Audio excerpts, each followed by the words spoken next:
In order to get into Big Blue Button, you need to go into one of your courses in Canvas. Look over on the left-hand side and you should have a tab called Conferences. When you click on that, it'll take you to this page. You'll see that the new conferences are there. Those are existing ones. Concluded conferences are ones you cannot enter anymore. If you want to create a new one, you go up here to this button that says New Conference. If I want to join this existing one, I could just click Join and go on in. I'm going to go ahead and show you how to create a new one, so I'll click New.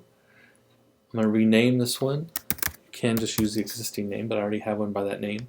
I would suggest not using the duration, although you can change that if you want to. Just hitting no time limit. That way you can come and go in this one as often as you want to. Go ahead and click record this conference, and that gives you the option when you're in the conference to record or not by clicking the record button. Down here at the bottom it says invite all course members. It will invite anybody who's in your course. You can add other people to the conference by adding them to your course. If you click this little checkbox, it shows you who's in your course and you could select certain people to invite. Then go ahead and hit update. It creates a new course that's shown here, and since I created it, I have a start button to join instead of the join button. I'm going to go ahead and hit start. It'll take me inside by opening a new tab.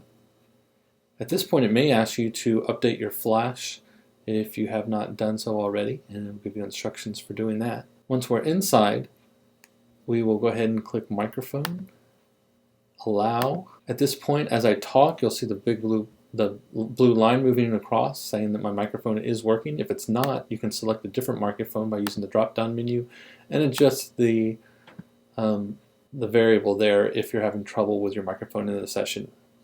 You can test your speakers by pushing this button. Mine seem to be working just fine.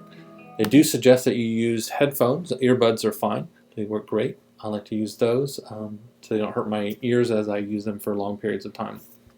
I'll go ahead and hit ready. And that's a good sign. That means things are working properly. So I'm going to go ahead and click yes. If you're using Chrome, you're going to join the same way by clicking the join button. Once you get in, it'll have a microphone. You click there again. This time it'll pop up a little thing that says use the allow button. In Chrome, you have to a lot of times use this allow deny button, which is up here next to where the website is listed. So just click allow up here, and it'll take you through the tests again. Since I'm the one who created it, I get this little message saying there's a record notification. This little button's not hot. I just click OK, and it just lets me know that this button here I can start recording. I'm going to go ahead and push that one for now and say yes, start recording. But as I hover over different things, they tell me what they are. So we're already in the session. This little users box is one of the 4 main boxes. It tells me that my microphone and speakers are working. I have to manually turn on my webcam though, so by clicking this icon at the top left next to the headphone icon. When I click that, my comes on automatically. If yours does not, you can click this change and then click the down button here to pick a different one. Then start sharing. When you do that, it'll pop in this little window down here at the bottom left, and you also get a little webcam icon here in the users box. So now we've seen 2 of the 3 main boxes, the webcams and the users. As other users turn on their webcams, they'll appear here, each one shrinking the group as more people enter.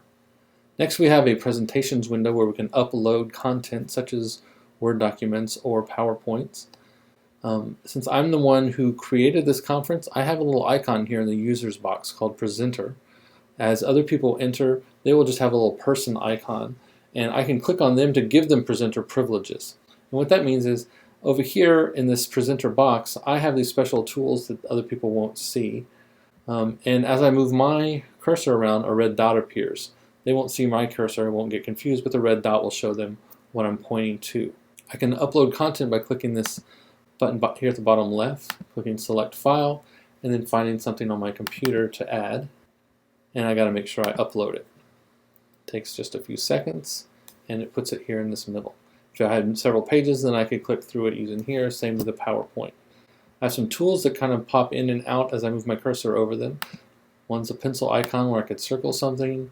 I also have text box where I could write on here, say hello, and those go on the slides. The 4th box we have on here is our chat. I suggest sticking with the public chat, that way everything's out in the open and people aren't having to check several different chat boxes to see what's going on. Remember to do that.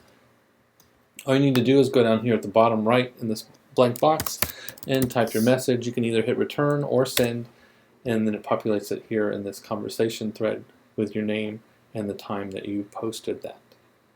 Now, there are several different layout features you have to move things around. One way is to put your cursor over the boxes themselves, and you get little arrows. So if I drag those arrows, click and drag that up, I can rearrange those how I want to. I can also click on the minimize buttons and they put things down here at the bottom.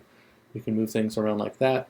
Or another nice feature is down here at the bottom right, you have change your layout. So right now we're on default, but I could switch it to video chat, and that way it'll populate all the video streams as large as possible. Now each participant will have their own option of changing these as they see fit. If the instructor or presenter wants to be able to lock people, they can click on this bottom right button. And then as they move throughout, then it moves everybody else to see the exact same presentation style that everybody else sees. If I want to stop the recording, I just click back on that recording. If I want to adjust something with my headset, I just click off and click back on, and it would take me through that process again. If I have a problem with a session and something's not working correctly, I could just go to refresh, and it will load me back into the session. If I want to close the session, I just close the tab. It takes me back to conferences within Canvas. And since we recorded, what happens there is any session that's recorded will have this little arrow after a little bit of time where that recording is processed. Click that arrow down, tells you the length of the recording, and then you can click view, and a pretty simple structure for doing that.